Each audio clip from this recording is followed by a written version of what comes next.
tardes. La Unidad de Extensión Científica Académica de la Universidad Austral de Chile les da la más cordial bienvenida a este café científico de Puerto Montt. Esta instancia cuenta con el apoyo del Hotel Manquehue, de la Radio Bio Bio y de SAL. Y es una actividad que se desarrolla en realidad en todo el mundo. En Chile específicamente se desarrolla también en Santiago, en Concepción, en Punta Arenas y en La Serena. Acá en Puerto Montt la universidad lo lleva desarrollando desde el año 2011 y la idea es poder abrir un espacio de conversación y de encuentro entre personas que no necesariamente sean científicas, pero que sí les interesan algunos temas científicos, con ciertos científicos destacados en algunas áreas determinadas. La idea es que sea un espacio abierto de intercambio, de conversación, de una manera amigable, ¿cierto? Y agradable también. Así que hoy día contamos con la presencia del biólogo Roberto Ramírez. Él es licenciado en Biología de la Universidad de Guadalajara, orientación en Ciencias Ambientales y tiene una maestría de Educación en la Universidad Interamericana del Desarrollo o para el Desarrollo. Actualmente se desempeña como educador ambiental y vinculación de la Dirección General de Medio Ambiente del Gobierno de San Pedro de Tlaquepaque y es profesor de Ecología y Medio Ambiente en la Academia de Ciencias Naturales de la Universidad del Valle de México y profesor de la Facultad de Economía Ambiental en áreas de medio ambiente en la Universidad de Guadalajara.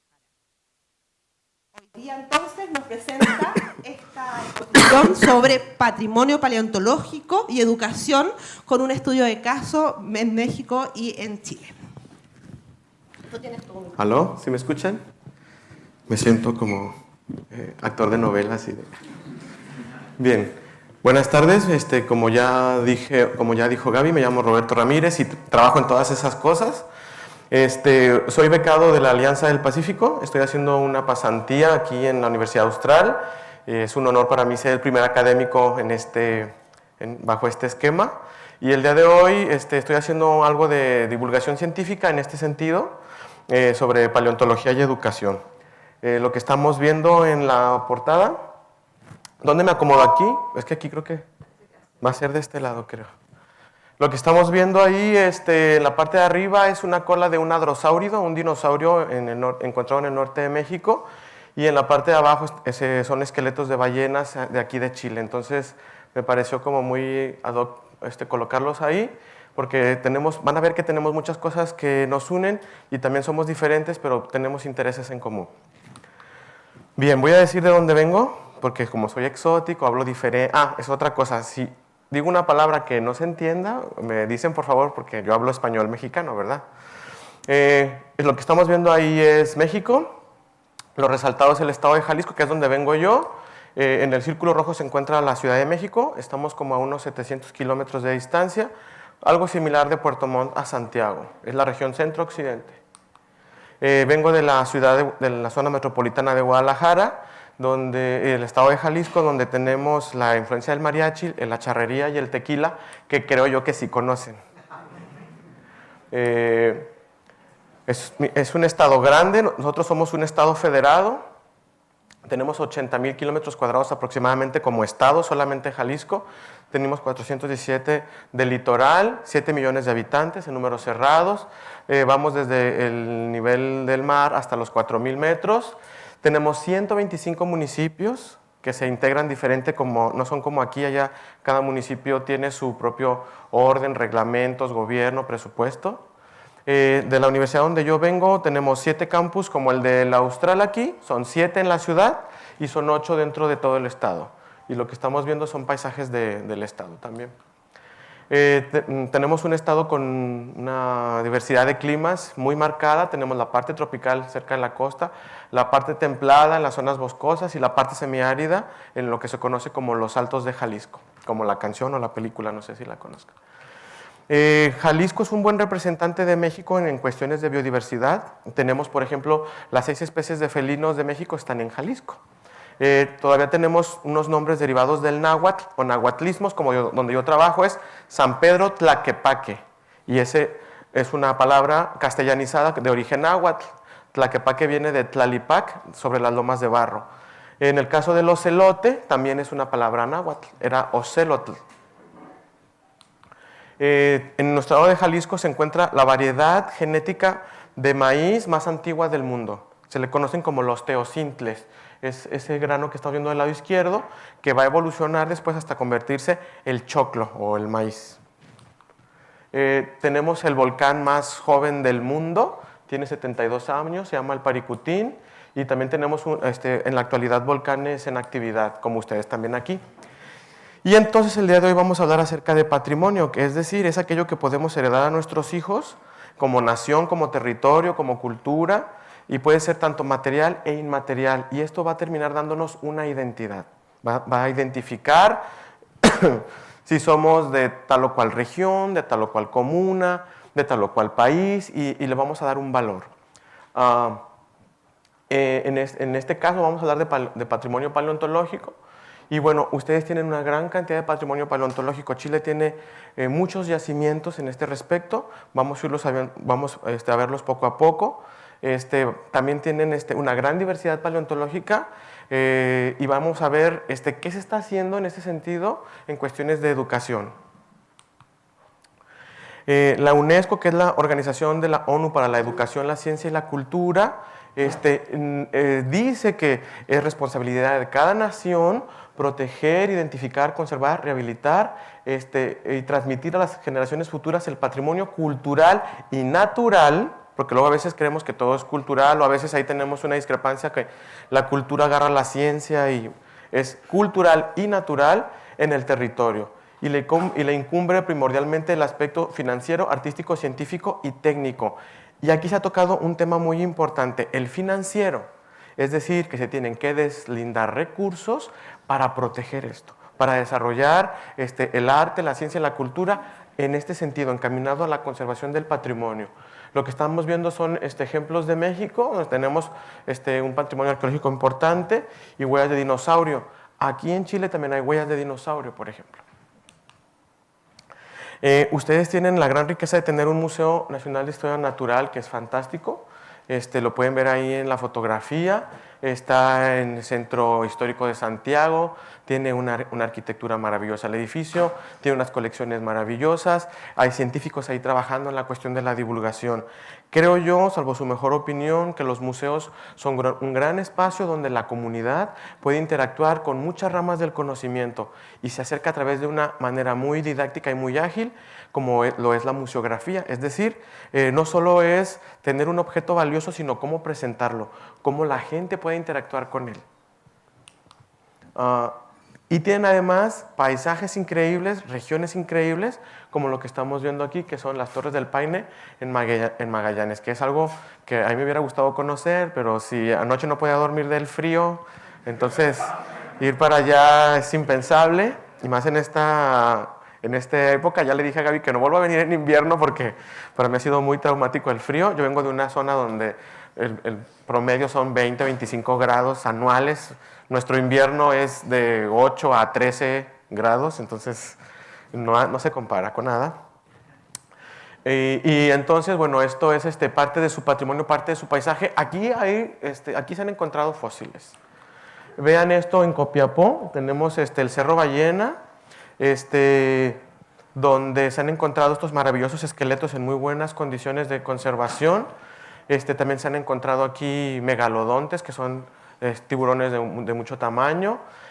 Las condiciones del terreno lo han permitido, es de fácil acceso y este es su patrimonio, ¿verdad?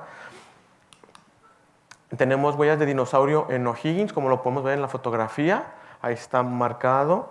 Esto tendrá mínimo 65 millones de años de antigüedad, mínimo. O sea, es algo muy antiguo. Vamos a darnos cuenta que la paleontología nos permite darle otra dimensión al tiempo. ¿Por qué? Porque en la actualidad estudiamos solo lo que está vigente, la biodiversidad moderna. Y la paleontología nos permite ir hacia atrás, tener evidencia de cómo los seres vivos han evolucionado y están en la actualidad. Además, en esta región estuvo Darwin, o sea que es como doble, ¿verdad? No se diga la región de Monteverde, aquí con ustedes, que es un sitio arqueológico y paleontológico, es decir, es una riqueza a nivel nacional, está dando para muchas investigaciones. Yo estoy colaborando actualmente en el Magíster de Paleontología, en la Australia, en la sede de Valdivia. Vamos a ir a Pilauco próximamente. Y entonces es tan rico este yacimiento que ha dado para muchas investigaciones, muchas investigaciones. Entonces me parece que aquí ya al menos está socializado, está identificado, es valorado por la sociedad de aquí. Entonces, pero vamos a ver si hay proyectos, políticas públicas, vamos a analizar eso ahora. Tenemos este descubrimiento reciente, el chilesaurio diegossuarezi, que lo platicamos ahorita en una entrevista. El diegossuarezi es así como una novedad, se llama chilesaurio además. Lo descubrió un niño. También la paleontología tiene otra bondad, que es una ciencia que a los niños les agrada, ¿no? Es como cuando a veces los niños no quieren comer verduras y les encanta el postre, pues es como a veces a los niños no les gusta mucho ir a la escuela o ciertas áreas, pero sin embargo esto sí, es como el postre de la ciencia, es la paleontología. Es decir, les llama la atención los mamuts, los dinosaurios, los reptiles voladores, los cráneos, los esqueletos, echan a volar su imaginación con cosas que sí sucedieron. Tenemos este mosasauro que ha sido también encontrado aquí en Chile y que ahora fue utilizado para la película de Jurassic World, no sé si la vieron, creo que algunos de aquí sí, porque es un tema afín. Y entonces ese animal gigantesco que sale en ese acuario sumergible, que me pareció una idea maravillosa, estuvo aquí y tenía unas dimensiones increíbles, y esto es parte de su patrimonio también. Y ahora está en Hollywood. Lo conoce el mundo gracias a Hollywood. Está el Atacamatitán, que parece trabalenguas, Atacamatitán, y es un saurópodo, es decir, un dinosaurio de cuello largo, de grandes dimensiones, y pues es fácil, creo yo, imaginarse esto como en la parte desértica de Chile, ¿no? Aunque era tropical ahí, pero es como que hace juego con el entorno. No se diga la cueva del Milodón, ustedes quizá conocerán más que yo de esto, que ahora se conserva el entorno, es decir, hay vestigios de lo que existió, pero el paisaje ayuda a recrear este territorio, es decir, nos permite ser una ventana al pasado en la actualidad. No cualquier país tiene este tipo de escenario, de territorio, de riqueza cultural, ustedes lo tienen. Vamos a hablar de las regiones fósiles en Chile con vertebrados. Vean, vertebrados, es decir, dinosaurios y megafauna. Prácticamente todo el territorio. Prácticamente todo el territorio. Vean, en México tenemos este registro de dinosaurios. Prácticamente todo el territorio también. Estos son dinosaurios. Ya hablamos de Chile, ahora un poquito de México. Este es el Huehuecanautlus, es de náhuatl, es una deidad, y fue encontrado al sur de Jalisco, en Michoacán. Este es un descubrimiento muy reciente del año pasado, es un Euplocephalus, fue encontrado en Baja California y Coahuila. La directora del Magíster de Paleontología de aquí de Chile es colega de un paleontólogo de México, se conocen, y ese colega descubrió esta osamenta, y entonces ahora se ha hecho esta recreación de este anquilosaurio. Son dinosaurios que tenían este tipo de defensas, de cuernos, púas o placas. Y el Coahuilaceratops. Coahuila es un estado al norte de la República donde va a haber muchos dinosaurios en México, y se le dice magnacuerna, obvio por sus cuernos, y es maravilloso. Entonces, así como tienen ustedes el chilesaurio, nosotros tenemos el Coahuilaceratops. Y entonces, la paleontología también nos permite hacer otro enlace, es decir, creo que en la actualidad los profesores, salvo su mejor opinión, hemos encerrado el conocimiento. Es decir, enseñamos en el aula, dentro del aula, y no vinculamos muchas de las veces al alumno con la realidad. Hablo de mi caso en particular, yo soy profesor de educación media y de educación de pregrado, y es muy motivante para los alumnos de 15 a 30 años visitar un museo fuera de la ciudad, en un terreno, en un campo, donde estén ahí las maquetas, donde esté explicado de otra manera esta evolución que ha tenido la vida. Salir al terreno, estar en contacto, no solo en el aula, respirar, sentir el sol, la convivencia entre los compañeros y todo, da un ambiente que favorece el aprendizaje. Hay un acercamiento con la ciencia y entonces se vuelve esto una socialización de la paleontología o de la ciencia. Entonces, en la parte de abajo estoy con mis estudiantes en el Parque Guanajuato Bicentenario. Ahí tenemos un pabellón paleontológico y los alumnos es muy motivante. Dice, profesor, ¿cuándo vas a volver a ir? Quiero llevar a mi novia, a mi pololo, dijeran acá, mi pololo, quiero que vaya, que conozca. Profesor, ¿puedo invitar a un amigo? Y entonces se vuelve una red donde estamos difundiendo esto. Actualmente tenemos estos ramos donde se abordan aspectos que nos permiten identificar la evolución, por ejemplo, la biología, la geografía o la ecología. Y haciendo un análisis comparativo, un estudio, pues tanto en México como en Chile, no se estudia la evolución dentro del territorio, no se estudia el patrimonio paleontológico en la actualidad. Estudiamos que los primates y que Darwin y que etcétera, sí, como teoría, como una generalidad, pero no a lo interior, no en el territorio, no en la realidad, no con lo que el alumno tiene contacto en la región de los lagos, en la región de los ríos, en Aysén, en Magallanes, en Copiapó. No, se habla de la generalidad, no se aborda la riqueza o no se pone en contacto al alumno con la riqueza que tiene en su entorno. No se aborda desde la educación básica ni en México ni en Chile. Entonces, ¿quién ama lo que no conoce? Nadie. Si yo no sé que tengo esta maravilla fantástica, si no sé que aquí habitaron estos animales, si yo no sé que, no lo voy a valorar, no lo voy a entender, no lo voy a comprender, no lo voy a conocer, no lo voy a cuidar. Tenemos en México el Museo del Desierto. Perdón. Está en la parte norte de México, en Coahuila. Se han conservado de una manera extraordinaria esqueletos y cráneos y tenemos reconstrucciones casi del 90% en original, o sea, es una cosa fantástica. Esto es una réplica, pero tenemos el original guardadito, pero es una réplica del original, está casi al 100%, tenemos huellas de dinosaurio. Saltillo es una ciudad que está muy cerca de la frontera con Estados Unidos y se volvió de pronto como una recepción de maquiladoras.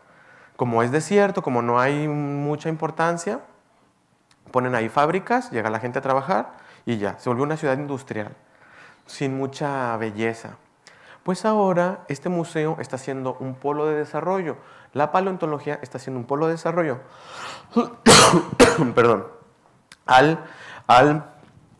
Por ejemplo, desarrollar políticas públicas donde, por ejemplo, el gobierno ahora está contratando gente para que haga recorridos a las zonas de las huellas. Perdón. Es que estoy del frío, le digo que el frío. Ay, para que vean que no es cuento. Me disculpan. Ahora el gobierno tiene... Perdón, Ay, qué pena. Qué pena es, qué vergüenza. El gobierno ahora está contratando gente para que haga recorridos turísticos a las zonas donde están los fósiles. Obviamente en un principio era una destrucción atroz porque pisaban donde sea, se movía como sea. Esto fue un proceso. Poco a poco se fue incorporando esta importancia dentro de los esquemas económicos y ahora hay gente que vive de esto, de hacer los recorridos, de dar hospedajes, de llevarlos. Hay muchos museos locales que están avalados ahora por instituciones académicas o gubernamentales y se está haciendo un polo de desarrollo. Perdón, este es un potencial aprovechado. El museo está increíble. Yo nada más fui a Saltillo a visitar ese museo. Y son 1000 kilómetros de mi ciudad ahí. Está muy lejos. Fui en vacaciones, que hay descuento para estudiantes y todo esto. Y aproveché esta oportunidad y es uno de los mejores museos que tiene México. Aquí en esta región fue encontrada esta cola de dinosaurio. Es como un mito como el que está arriba. Hay impresiones de piel. Él es un paleontólogo, René Hernández, es muy conocido en México, es muy famoso a nivel mundial. Es alguien súper sencillo, súper agradable. Y él ha estado siendo asesor científico de estos tipos de proyectos donde el potencial se tiene que aprovechar. Vean la belleza que tenemos allá. Este es el desierto de las dunas de yeso en Cuatro Ciénegas, Coahuila. Lo pueden cubrir de agua y sería un mar. Pero ahora ha evolucionado el territorio y ya es como un mar sin agua y es increíble, es un espectáculo maravilloso. Esta foto yo la tomé. Al igual que esta, tenemos estos oasis en el desierto. Coahuila tiene un paisaje ahora único, está declarado ahora pueblo mágico, es decir, Cuatro Ciénegas tiene una característica antigua, tiene riqueza paleontológica, tiene riqueza biológica, tiene escenarios únicos como este oasis en el desierto, y ahora se ha dado una categoría de protección especial. El gobierno da dinero para que se siga conservando de esa manera y está siendo una fuente de turistas increíble. Vamos los turistas, damos el tour, el recorrido, dejamos ahí dinero para el hospedaje, para la comida, para el guía, y es una cosa increíble, es un potencial aprovechado. Ahora ya está socializándose. Tenemos, por ejemplo, en las placas de los automóviles, ¿se dice placa aquí también? ¿Sí? En la placa del automóvil, ahí ya se dice Coahuila, tierra de dinosaurios. Ya le estamos dando el carácter de patrimonio, el carácter de identidad, y la gente, yo soy de Coahuila, de donde son los dinosaurios. Sí, señor. Y entonces ya la ciencia está llegando a la comunidad en general. Aquí ustedes están también haciendo algo similar en el sitio de Pilauco, donde ya pusieron en este lugar una recreación de los gonfoterios, que son parientes de los mamuts y de los elefantes actuales, y están haciendo los itinerancias de gonfoterios a través del Museo Nacional, donde esta información va a cada lugar, y entonces se está poniendo en contacto esto en el consciente colectivo de la sociedad chilena. Es decir, es un potencial aprovechado. Estos son mis colegas del Museo de Paleontología de Guadalajara. Allá la colección empezó porque alguien empezó a colectarlo. Fue una persona, un ingeniero, y después hizo paleontólogo así como por afinidad. Y ahora esa colección la donó al gobierno, el gobierno la adoptó, y entonces ahora es un museo donde tenemos un gonfoterio también ahí al 95%, y se hacen trabajos de divulgación para los niños. Y algo que me parece una novedad es que el niño asiste al taller solo si va acompañado de su papá o de su mamá. ¿Por qué nos ha pasado en la educación ambiental? Que educamos a los niños llegan muy educados y quieren cambiar el mundo y reciclar y ahorrar agua y todo esto, y llegan a la casa y el papá y la mamá, ay, por favor, no estés dando latas, tengo cosas que hacer importantes, como eso. Y entonces hay una disasociación y el niño se va a frustrar. Entonces, al estar acompañado, entonces el papá se mete en la misma dinámica, o el mamá, el tutor, el apoderado, creo que le dicen acá los apoderados, y entonces están en la misma dinámica, en la misma sintonía, y entonces el esfuerzo educativo tendrá mayor efecto. Hay investigación de perezosos. Lo que están viendo es una fotografía también de un trabajo actual. Hemos encontrado perezosos como los que hay aquí también, y entonces se está acercando esto a la gente. Ahorita tenemos una exposición invitada de Coahuila en Guadalajara que se llama Cuaternario, Hielo y Megafauna.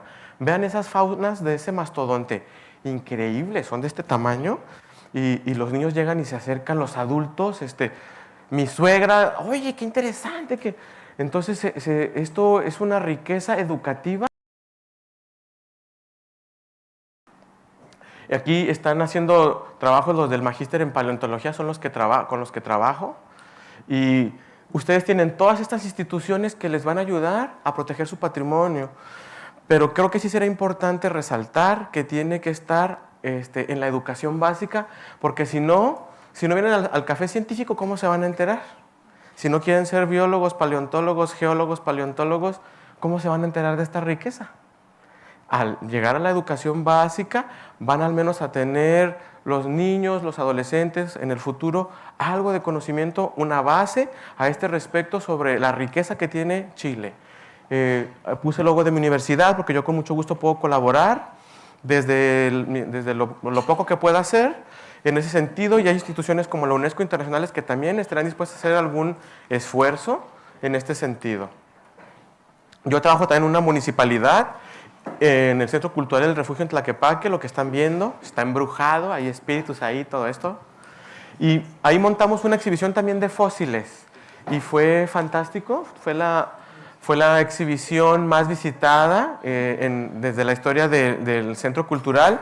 Hicimos un contacto con la Universidad de Guadalajara, con el Centro de Estudios en Zoología. Presentamos ahí cráneos, esqueletos de murciélago que nunca se habían exhibido. Fue un hit. Presentamos también unos fósiles originales, réplica de nuestra megafauna de Jalisco, y fue un boom. Les traigo un regalo por haber asistido. Hicimos un libro de divulgación científica. Es una combinación entre aspectos literarios. Tiene cuento, microrrelato, poesía, y también tiene ensayos científicos dirigidos a todo mundo, es decir, sin tecnicismos, algo que se pueda entender. Se llama Ambiente Reflexivo. Y lo presentamos en la Feria Internacional del Libro en Guadalajara, una de las más importantes en la actualidad, la más importante en español hasta donde sé. Ya hicimos la presentación y ahí también se habla un poco sobre lo que se hace en el quehacer científico de Jalisco y que tiene una aplicación mundial, porque tú lo puedes leer y automáticamente te desarrolla un ejercicio donde puedes aplicarlo en tu comunidad, en tu escuela, en tu centro de trabajo, donde sea. Está teniendo mucho auge el microrrelato, es decir, es una parte muy breve del libro que inmediatamente te provoca una reflexión. Los invito a leerlo, me pueden mandar un correo y se los mando sin ningún costo. Es cópiese y úsese. Aquí nada de que no, y que la copia, y que el derecho, y que el dinero, y de que no. Este libro es una innovación porque junta literatura y ciencia y porque quiere romper la horizontalidad del conocimiento. Es decir, hay gente de prepa que está haciendo ensayo científico y hay gente de doctorado en ese mismo libro. Es decir, hay gente de prepa leyendo doctorado y viceversa. No nada más de doctorado a doctorado, de maestría a maestría, a nivel pregrado, no. Aquí desde prepa, desde media, hasta doctorado. Y en poesía y en ciencia. Y todas son investigaciones recientes y todo encaminado a proteger el medio ambiente. Aquí hay ensayos de residuos, áreas verdes, cambio climático, paleontología, delitos ambientales. Puedes hacer un cuento, hay poesía, está delicioso. Entonces, bueno, si un pueblo no estudia y no valora su entorno, será muy difícil protegerlo y no se podrá valorar ni desarrollar el potencial académico, científico, tecnológico, económico que pueda tener en ese sentido si esto no se conoce. Entonces creo que es muy importante desarrollar, acercar este conocimiento a la educación para que se pueda desarrollar dentro de nuestros países, tanto en México como en Chile, para que la naturaleza se sienta contenta de tenernos vivos, ¿verdad? Y pues me despido con esta foto de mi ciudad. Ahí pueden mandarme la petición para el libro, comentarios, lo que sea. Agradecerles a Gaby y a ustedes que estén aquí, a todos ellos que han hecho posible que yo esté aquí. Y como ya estamos en el mes patrio de los dos países, pues viva Chile. Muchas gracias.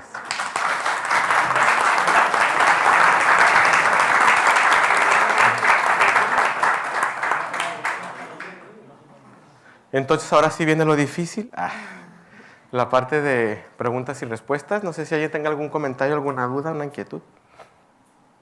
¿Alguna consulta, dijeran aquí? Acá ya está el... ¿Se nos funciona? Viene en camino. Ya digo. Ya estoy. ¿Aló, aló?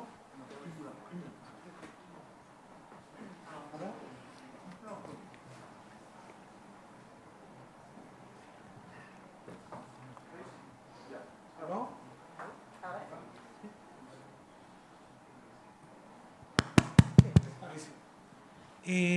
Bueno, don Roberto, la consulta es la siguiente. Es cómo la malla curricular para los estudiantes es más flexible ahora que antes para aplicar todos estos conocimientos, porque en general lo que tenemos acá en Chile y también lo que he visto un poco en México es que las mallas curriculares no son tan flexibles, o sea, desde el central, desde el Ministerio de Educación entregan una malla curricular y uno la tiene que obedecer. Y tiene que obedecerle, tiene que seguir ciertos planteamientos. Pero tengo entendido que últimamente, no sé, tengo entendido que en México hay una reforma que ha flexibilizado un poco la malla curricular en el caso de las zonas regionales, los estados federales, los municipios, para que ustedes puedan aplicar estos programas con los estudiantes. Sí. Y viéndolo con Chile, porque también tenemos este problema también con el centralismo también para las mallas curriculares. Claro. Sí, la la diferencia que nosotros pudiéramos tener como bondad o algo a favor es que, por ejemplo, si el Estado de Jalisco decide que en su plan curricular se acote el tema de la paleontología, lo puede hacer aunque los demás estados no lo hagan. Esa es la ventaja, por ejemplo. Y es más sencillo. Y lo digo entre comillas porque no es tan sencillo tampoco. A pesar de que tenemos un gobierno local, no será tan fácil decirle, ¿sabes qué? Por ejemplo, en Jalisco no hay ni dinosaurios. Tenemos gonfoterios, pero no hay dinosaurios. Entonces, desde ahí no. Por ejemplo, Coahuila, que tiene mucho dinosaurio, lo pudiera hacer con más facilidad porque es un tema que ya está más socializado. Sí va a ser complicado, pero hoy estamos viviendo nosotros los frutos educativos de mucha gente que se planteó cosas hace 10, 20, 30, 50 años. Entonces, yo creo que no debemos de pensar en cómo no se debe de hacer, sino qué debemos hacer para que cuando nos digan no, nosotros tener una alternativa. Es decir, tengo que llegar con esto, decir, este patrimonio se está desaprovechando, nadie está conociendo este patrimonio, y entonces, ¿quién lo va a cuidar? Si no lo cuida el mexicano, ¿quién lo va a cuidar? Nadie. Ya hemos tenido, por ejemplo, empresas japonesas que quieren llegar a comprar un territorio donde no hay nada, y resulta que hay muchos minerales, y lo compran como tierra, y luego lo venden, y luego ya no lo venden como celulares, ¿no? Y carísimos y no sé qué. Acá está pasando algo parecido en Chile, ¿no? En el sur, no hay nada, está muy frío, no sé qué, y empiezan a comprar, y luego se va a derretir eso, y luego van a encontrar no sé qué. Y si no conocemos estas consecuencias, vamos a sufrir, vamos a pagar la factura de lo que no hicimos. O sea, la educación nos permite de poco, es un proceso la educación, de poco ir generando cambios en conciencia, en lo individual y en lo colectivo. Entonces, ¿será más fácil en México que aquí? Puede ser que sí, pero hay que hacerlo. O sea, entonces yo ahora que regrese voy a este ensayo difundirlo en congresos de educación y quiero asesorarme de otros educativos y al fin, en un año, no sé, hacer una propuesta formal. Y si la hago yo como Roberto, van a decir, ¿usted qué? Pero voy a decirle a la UNESCO que me ayude. A ver, UNESCO, te presento esto, y entre los dos se lo presentamos a no sé quién en México, y a ver qué hacemos. Yo le dije aquí al Magíster de Paleontología del Austral, y si ustedes también lo presentan en ese congreso, ya iríamos 2 países en lugar de uno solo. Y no sabemos si yo me muero y eso no está, no lo sé, pero voy a hacer lo que pueda hacer. Gracias. Muchas gracias, muy interesante. Bueno, la utopía de tener una ciudadanía científica forma parte Entonces yo no existo. de las aspiraciones de quienes tenemos convicciones democráticas y yo creo que en nuestros países, al sur del Río Grande, tenemos serias dificultades para eso, paradójicamente, porque nunca como antes la gente ha tenido tanto acceso a la información. Pero, por ejemplo, yo que trabajo en el campo de la salud pública, aquí hay un creciente movimiento antivacunas, por ejemplo, en Chile, y es que tiene influencia hasta el punto de que una parlamentaria quiso en algún momento, o sea, han habido iniciativas parlamentarias basadas en Google, digamos, para poner trabas a las vacunas. Es una cosa insólita. En este momento, por ejemplo, estamos con dificultades porque el movimiento antivacunal es muy fuerte. ¿Movimiento qué? Antivacunal. O sea, de gente que pone en cuestión el tema de las vacunas y que está con oposicionismo creciente a una medida de salud pública que ha permitido avances tan sustantivos a través de generaciones. Entonces, la pregunta que yo le quería hacer, si usted en su país, porque aquí no lo tenemos todavía, pero yo tengo un poco de miedo. Ustedes son vecinos de Estados Unidos, lo que tiene cosas buenas y cosas malas para el desarrollo, el creacionismo. Es decir, la insolencia de grupos de fundamentalistas que en algunas regiones de Estados Unidos han persistido en su empeño de que se enseñe, por ejemplo, creacionismo, o que no se enseñe teoría de la evolución, o que si se enseñe junto a esta otra cosa. Que los evolucionistas llevan mucho tiempo luchando para que no se impongan esas visiones reaccionarias. No sé si en México, que tiene una tradición de educación laica, hay un movimiento parecido, porque al otro lado de la frontera sí lo hay, sobre todo en los estados del sur, en Estados Unidos. Quería preguntarle, nosotros felizmente en Chile todavía no tenemos un fenómeno de ese tipo, pero no sé lo que pueda pasar, porque no tenemos, desgraciadamente, una ciudadanía científica, no tenemos hegemonía de de gente que quiera aprender, que quiera saber, que se interese por las cosas mismas que usted mencionó. Eso. Gracias. ¿Qué digo? Pero entonces, ¿me preguntó algo? Perdón. Creacionismo. ¿Ustedes tienen el problema de que haya oposición a la... ¿Como la postura de la Iglesia en la educación? No es la Iglesia Católica, no es grupos fundamentalistas cristianos que... No, así... No, nosotros estamos desde hace muchos años, no sé cuántos exactamente, pero la educación es laica y gratuita. A Dios gracias, laica y gratuita. Y entonces se tiene que enseñar ciencia como sea. Claro que hay colegios privados donde la directora es una monja o no sé, y ahí se da otro aspecto, ¿verdad? Ahí al igual que se enseña evolución, ahí se enseña la doctrina religiosa, pero pues el Papa ya incluso dijo que la evolución es un hecho, entonces vamos a decir, en ese sentido no habría discusión.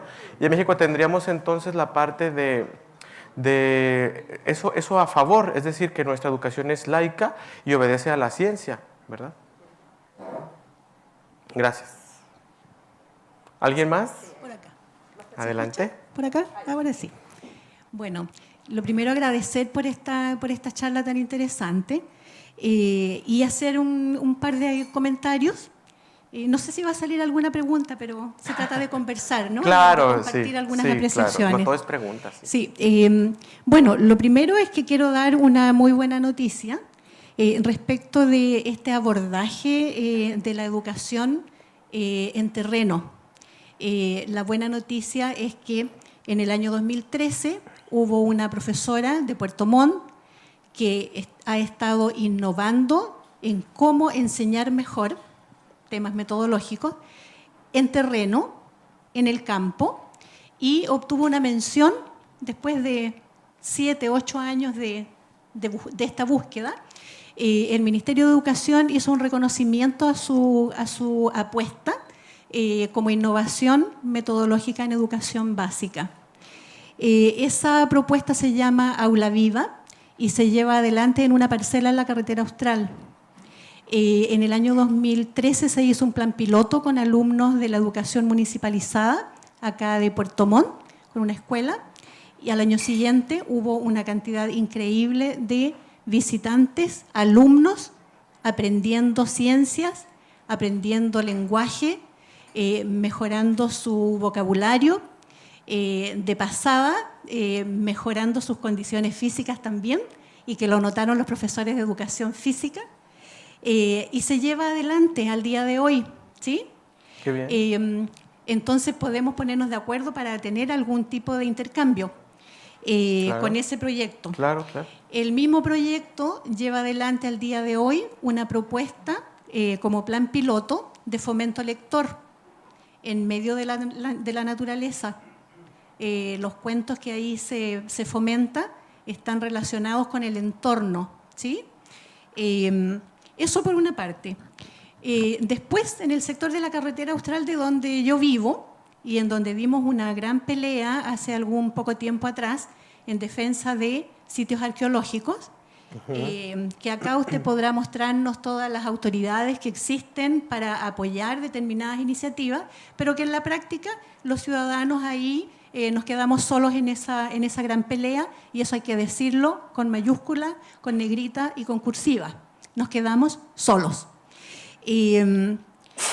En el sector de Pichiquillaipe, en donde hay sitios arqueológicos, toda la carretera Austral está llena de este tipo de sitios, hay una comunidad organizada a través de la Junta de Vecinos de la localidad que justamente en reunión en el fin de semana hicieron el planteamiento a la comunidad respecto de la muestra de estos sitios de corrales de pesca hacia la comunidad.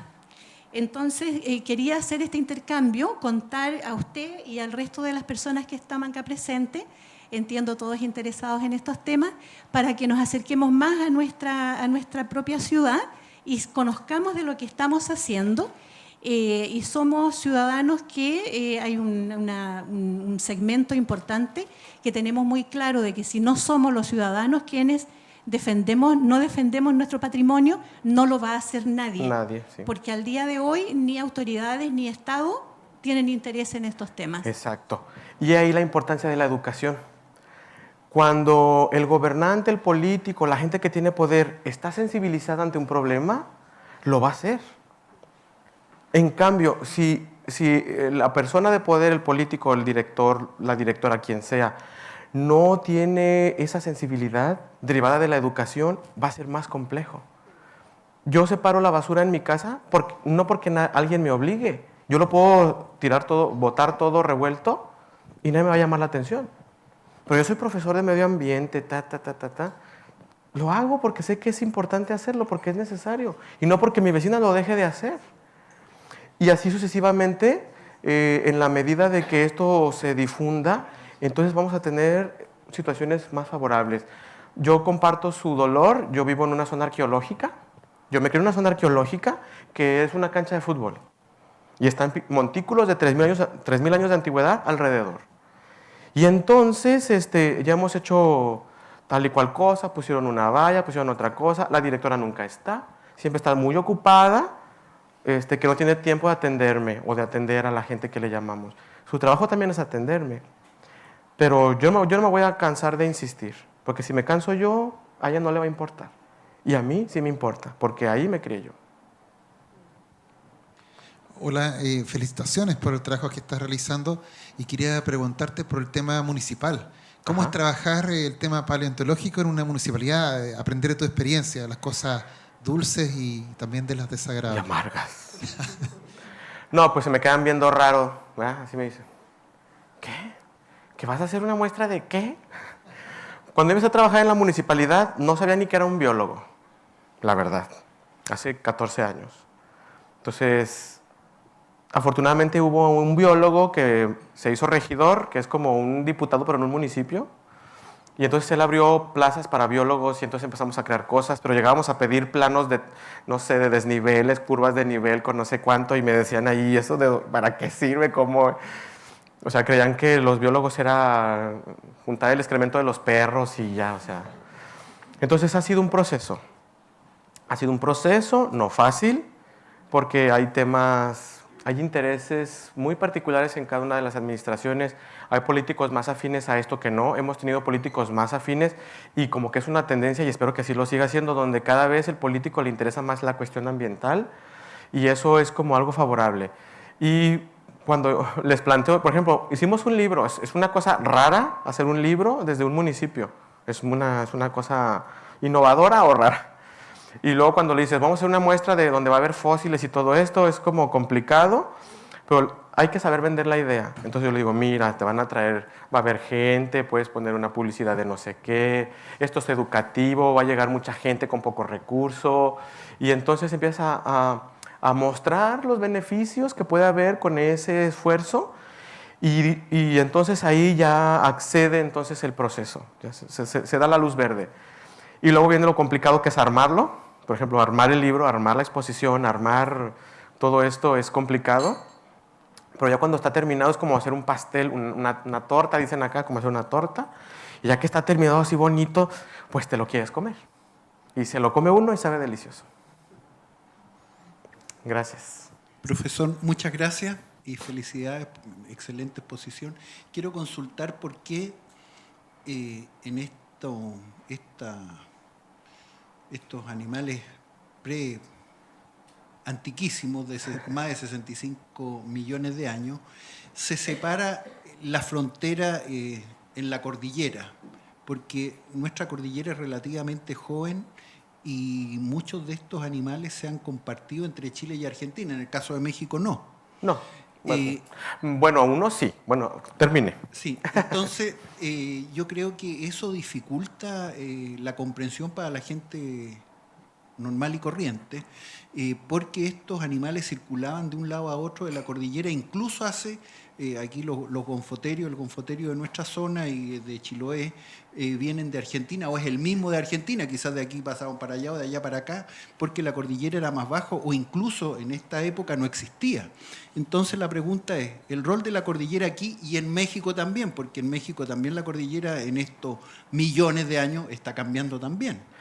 Sí, vamos por partes, dijera Jack el Destripador, porque es un planteamiento complejo. Sí, bueno, como les decía, la paleontología nos permite entender cómo evolucionan los seres vivos a través del tiempo. Entonces hay que entender que los continentes se están moviendo en la actualidad, se están moviendo. O sea, la Tierra tiene una corteza terrestre que se está desplazando y que esto ha tenido en mucho tiempo muchos movimientos, ¿no? Algún tiempo estuvo Brasil pegado con África. Y entonces van a encontrar ustedes fósiles en ambas regiones, aunque hoy estén separados, entonces en aquel tiempo no, como usted bien lo dijo. Y esto se explica en la asignatura de geografía, o debería de estudiarse en la asignatura de geografía, el movimiento de las placas tectónicas. Y es por eso que vamos a encontrar especies que no obedecen a las divisiones políticas actuales. Porque su geografía, porque el territorio ha tenido muchas modificaciones, como también usted lo dijo muy atinadamente. Entonces, por ejemplo, en Jalisco no hay dinosaurios porque tenemos volcanes activos que han llenado de lava toda la parte moderna del territorio. Entonces está el suelo moderno, luego la lava y luego abajo están los dinosaurios. Entonces no los vamos a encontrar. No así en Coahuila, donde no hay ahorita actividad volcánica y el agua, el aire y el tiempo han erosionado hasta que los dejan al descubierto. Entonces ahí un poco de esta explicación. Y lo otro, bueno, nosotros tenemos dos cordilleras, no la de acá, la de los Andes. Nosotros tenemos la Sierra Madre Occidental y la Sierra Madre del Sur y el nudo de Zempoaltepec. Y cumplen también estas funciones donde, por ejemplo, la placa de los Cocos se está metiendo ahí y entonces también está haciendo elevaciones y todo esto. Y cumplen la función en la actualidad, o cómo decirlo, pues, de un aislamiento natural, y entonces esto va a dar origen a endemismos en la actualidad, como por ejemplo aquí Chiloé. Si pasaran miles de años, quizá queden algunas especies atrapadas ahí en la isla que ya no van a estar aquí, cuando originalmente sí estaban en los dos lugares. Entonces, conforme pase el tiempo, va a haber especies únicas en Chiloé que ya no va a haber aquí. No sé si me di a entender, ¿sí? Entonces sería como esa dinámica, y justamente lo que usted está haciendo, y me parece muy importante, está señalando justamente que es importante entender cómo la evolución o cómo la adaptación de los organismos se da de manera regional, porque así va a ser más fácil la comprensión. Y en la actualidad no lo estudiamos así, lo estudiamos muy teórico, y no lo estudiamos en lo regional, en lo local, y no está vinculado. O sea, el conocimiento nosotros lo dividimos entre matemáticas, español, geografía, química, para entenderlo. En la vida real no hay división. Esto es físico, químico, biológico, histórico, atómico. O sea, está todo revuelto. Pero el ser humano, en su afán de conocerlo, lo divide para comprenderlo. Gracias por su aporte. En este caso, mi pregunta es más de interés personal. Me gustaría saber cómo cree usted que los jóvenes, en este caso como nosotros, pudieran hacer lo que usted acaba de hacer por mí. O sea, incentivar el conocimiento más allá del interés. Puesto que yo ya tenía un interés en la paleontología, no muy desarrollado, pero ahora tengo la intención de seguir investigando, como mi amigo aquí al lado, que sí se les ve que les gusta años. El cotorreo de ciencia. El detalle es que me parece que el resto de los jóvenes también debería, por lo menos, se le debería entregar las herramientas o se les debería entregar una pequeña porción de información que les genere el interés para que sigan investigando por su cuenta. Y fuera de una charla, que por lo menos en nuestra escuela es complicado que nos dejen hacerla por nuestra cuenta, ¿qué otra manera se le ocurre a usted para poder incentivar esto? Ay, criatura, qué cosa tan difícil. Qué responsabilidad me avienta este muchacho, ¿verdad? Quiere que le resuelva todo. Bueno, voy a tratar de ayudarte. Número 1, agradecerles que hayan venido, porque hay niños y hay jóvenes y eso me da mucho gusto, y hay mucha gente, y hay hombres y mujeres y de todas las edades y colores y sabores. Entonces eso me da mucho gusto. Y luego, por ejemplo, voy a hablar un poquito de mi experiencia como profesor y con mis alumnos. La ciencia es descubrir, la educación es descubrir. Yo también cuando fui niño me gustaban los dinosaurios y todo eso, y no soy paleontólogo, pero me hice biólogo y de alguna manera por mi cuenta fui estudiando como fui pudiendo. Llegué a una asignatura donde está mi maestro Margarito, un saludo, que gracias a él estoy aquí ahora también, y él también alimentó esto en mí. Ahora yo escribí un artículo que lo puede leer quien sea y justamente empieza, ¿cuántos dinosaurios mexicanos conoces? Si te quedas en blanco al tratar de responder esta pregunta, te invito a leer. Y ya los engancho, ya no se me van. Entonces, tu imaginación es el límite. Eso es lo que tú debes de hacer para desarrollarte tú en este sentido y a tu alrededor. Imagina. Gracias. Siguiente. Hola. Bien, ¿y tú?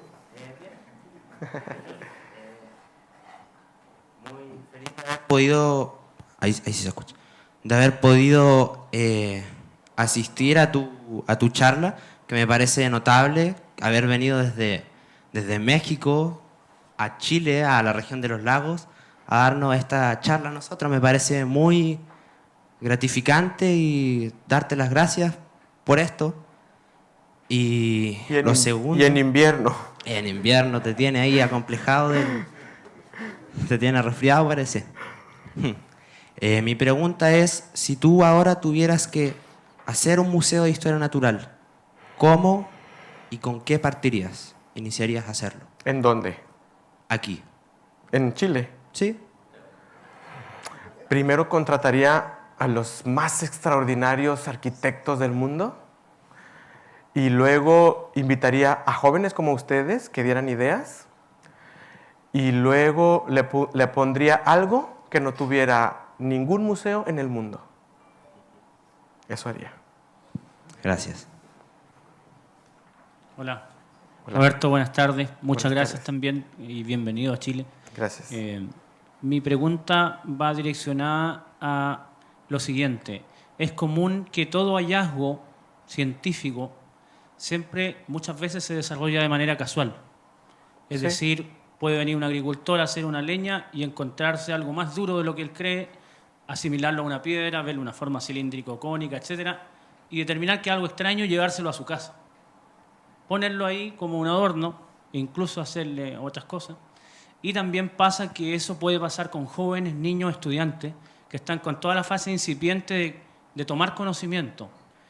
Dentro de aquello me llama la atención si ustedes tienen o nos pueden ayudar y se puede diseñar un protocolo de identificación y de diferencia. Por ejemplo, si alguien ve una monite o un tipo de trilobites, esas especies de piedra que todos han visto por ahí en algún museo, mucha gente no sabe qué es y lo asimila a otras cosas, o se puede pensar incluso que es un modelado o una artesanía. ¿Se puede crear o tienen ustedes algún protocolo que le diga a un alumno o a un joven estas características podrían ser de hueso? Sí, Y se puede canalizar algún tipo de ayuda profesional y que el protocolo señale un contacto, un correo o alguna casa universitaria que nos pueda asistir. Entonces, si eso se genera o se genera ingreso de información paleontológica, ellos tengan un lugar donde acudir y salir de eso. Así también aprenden de lo mismo a investigar. ¿Hay algún protocolo? Sí, lo acabamos de inventar hace una semana. Así como lo oye. Tuve la fortuna de estar en el diseño, ejecución, gestión y logística del primer curso de paleontológica de la PDI de Chile. Y partimos de eso, de que no había nada, de que, ¿cómo sé yo que esto es fósil si parece un pedazo de roca? O puede ser chileno, o puede ser ruso, o puede ser venezolano. Y entonces diseñamos un curso, primero una capacitación básica para los policías, y luego tuvimos un taller práctico, donde vieron réplicas, y luego vieron fósiles, y luego vieron fósiles de diferentes regiones, Y ahí identificamos algunas características e hicimos en ese rato un protocolo de identificación rápida a través de fotografías. Y al día siguiente, y colegas, lo voy a decir, lo siento, y con mucho trabajo y con mucha dificultad, logramos hacer un protocolo donde la PDI estuviera asesorada por los científicos y ponernos de acuerdo, que eso fue muy complicado, ponernos de acuerdo para que sea un protocolo que podamos entender las dos partes, tanto los científicos como los policías investigadores en su trabajo de protección. Y ahora ya hay un protocolo que de hecho mañana tengo una reunión para definirlo, y de ser así, pues será una innovación en Chile porque no había este protocolo antes. Entonces ahora ya va a existir, va a estar de primera mano encaminado a la protección por parte de la PDI, y después, no sé qué curso tenga esto, si va a ser un apoyo educativo, que por supuesto va a ser un apoyo educativo, pero no sé bajo qué esquemas. Eso ya lo tendrán que trabajar aquí a ustedes. Esa es una de mis pequeñas aportaciones que he hecho en este país ahora que estoy acá con la beca. Lo acabamos de hacer. Buenas tardes, Roberto. Muchísimas gracias por tu charla. Muy buena. Gracias. Quiero hacerte un comentario y una pregunta. El comentario es con respecto a lo que decían los jóvenes. Ya en uno mismo, en realidad, en estudiar las cosas, la creatividad nunca se pierde. El bichito de andar buscando hay que desarrollarlo. Y también parte de los padres y de los profesores incentivar a los niños a hacer eso. Y la pregunta va dirigida específicamente con respecto a la deriva continental. Tú mismo hablaste que hay especies tanto en Sudáfrica como en la Patagonia que son similares, en el caso de las araucarias, en el caso de los marsupiales, que son animales típicos que están en ambos hemisferios y en el mismo hemisferio, pero en distintos continentes. Con respecto a eso, la diversidad que tú has visto en México, que no hubo una deriva continental con respecto a lo que tú ves en América del Sur y en África, ¿cómo es la diversidad en lo que es hallazgo paleontológico? Ay, está compleja esa también, ¿verdad? Que te salga fácil. Bueno, todo el planeta ha tenido deriva continental, todo el planeta. Entonces, por ejemplo, México, cuando hubo dinosaurios, en el Cretácico, cuando hubo dinosaurios, la mitad de su territorio estaba sumergido. Por ejemplo, recordemos que hubo un intercambio americano. Centroamérica es muy joven, entonces, hace relativamente poco tiempo, cuando digo poco es paleontológicamente, ¿verdad? O sea, 10.000 años, no sé, estoy hablando de miles de años. Entonces hubo un intercambio de norte a sur y de sur a norte.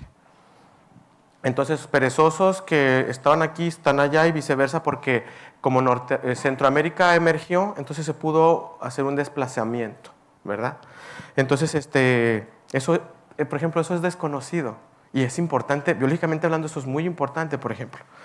México, lo digo con mucho orgullo, pues somos uno de los 5 países más megadiversos del mundo. Y también pocos mexicanos lo conocen. Somos el país número 1 en diversidad ecológica. Es una riqueza también que no se conoce. Insisto, la tendencia va para allá, valorar nuestra diversidad. Por ejemplo, la gente se sorprende cuando les digo, la vainilla es de origen mexicano, el tomate es de origen mexicano. Se sorprenden, ¿cómo? Imagínense decirles a los italianos eso. ¿Cómo que es ¿sí? Allá nosotros le decimos jitomate, viene del náhuatl, xitomatl, es una palabra náhuatl. ¿Quién va a saber esto? Nadie. Entonces tenemos que conocernos a nosotros para defender nuestra identidad y patrimonio. Gracias. Adelante. Hola. A mí en lo personal encuentro muy agradable que estas charlas que muy rara vez pasan, de hecho esta es la primera charla que he ido de paleontología y la primera que he sabido acá en Puerto Montt, y eso podría ayudar a las personas a concientizar sobre la paleontología acá en Chile, porque acá es muy desaprovechada comparado a otros países. Por ejemplo, acá tenemos al lado Argentina, que en el hemisferio sur es la potencia en paleontología, pero no nos ayudamos en ellos. Y un caso concreto en que se desaprovecha la paleontología acá y que debería ser aprovechada es cerca de Valparaíso, creo, en la playa hay un esqueleto al desnudo de un plesiosaurus, casi completo. Está ahí. Y nadie lo saca. Y yo ya he sabido de que encontrar esqueletos completos de animales o casi completos es muy raro, es casi un milagro. Sí, es un milagro. Es normal que se encuentren huesos fragmentarios. Y ahí hay un esqueleto casi completo de plesiosaurus y nadie se molesta en sacarlo. Bueno, no sé, yo de ese caso no tengo Lo leí en un libro hace Yo poco. soy el extranjero, ¿verdad? Entonces, Sí, no sé, pero podemos investigar cómo está la situación. Podemos comentar con Gaby que alguien del Magíster de Paleontología venga a hablarles, por ejemplo, de paleontología chilena, exclusivamente, y para que no sea yo el único que venga como una vez raro y ya, y se acabó, y me voy y se acabó todo, no, sino que puede ser, por ejemplo, que una vez cada 2 o 3 meses venga alguien para hablar de paleo, y ustedes hagan un club de paleo, y entonces ustedes inviten a otros chavos, a otros cabros chicos, a juntarse, a hacer un club de paleo y bla, bla, bla, bla, bla, bla. Y entonces, tiene que haber participación ciudadana. No pueden dejarle la responsabilidad todo a la gente o todo al maestro o todo señalar, usted tiene que hacerlo. No. Uno también tiene que hacer las cosas. Lo digo yo porque yo trabajo en el gobierno en México. Y cuando hablas de gobierno en México, todos son corruptos, todos son rateros, todos son malos, todos son feos, panzones, gordos. Todo lo malo que pueda haber es el gobierno. Alguien se rompe un pie y es la culpa del gobierno. Y entonces, qué a gusto para la gente decir, no, pues es que es el gobierno. Si la gente tira la basura en la calle, también va a ser culpa del gobierno. No. Entonces, ahora necesitamos ser participativos, organizados. Te invito a leer el artículo del libro, Exacto. Se necesita un pueblo para disfrutar un parque. Y en lugar de un parque le vas a poner para disfrutar de la paleontología. Exacto. Y ahí te dice pautas, cómo hacer una sociedad organizada para lograr un objetivo común y un beneficio común. Exacto. Lo principal sería concientizar a las personas, darle a mostrar, que se den cuenta la belleza que hay en cosas como estas. Porque un dicho que escuché es que conociendo el pasado entiendes muchas cosas del presente. Y eso hay que ayudar al pueblo chileno a conocer mejor la paleontología de Chile. Ya está. Gracias. Felicidades por el comentario. ¿Y qué edad tienes? 15. Muy bien. Yo les voy a pedir un aplauso primero a Roberto. No, pero... Muchas gracias. Y después a los chicos, por favor. Yo aquí estoy, ¿eh? No, y quiero pedir otro aplauso, en realidad, para los chicos que están acá. Excelentes, muchachos. Para ustedes. Y yo uno para Gaby, porque si no... Hicieron más que Roberto. Porque si no, yo no hubiera podido venir si no fuera por las gestiones que hizo Gaby en la Universidad Austral, la extensión científica. Un aplauso para ella también. Bueno, los dejamos invitados, les vamos a mandar, ya tengo sus correos, el próximo café, creo que lo vengo diciendo hace como 3 cafés, pero ahora sí, va a ser sobre el caso del volcán Calbuco. Tenemos a Mauricio Mella, que es un vulcanólogo, que nos va a presentar ya a fines de octubre un poco sobre esta historia reciente. Así que los dejamos invitados para entonces, yo les mando la invitación. Bueno, muchas gracias. Gracias. Hasta luego.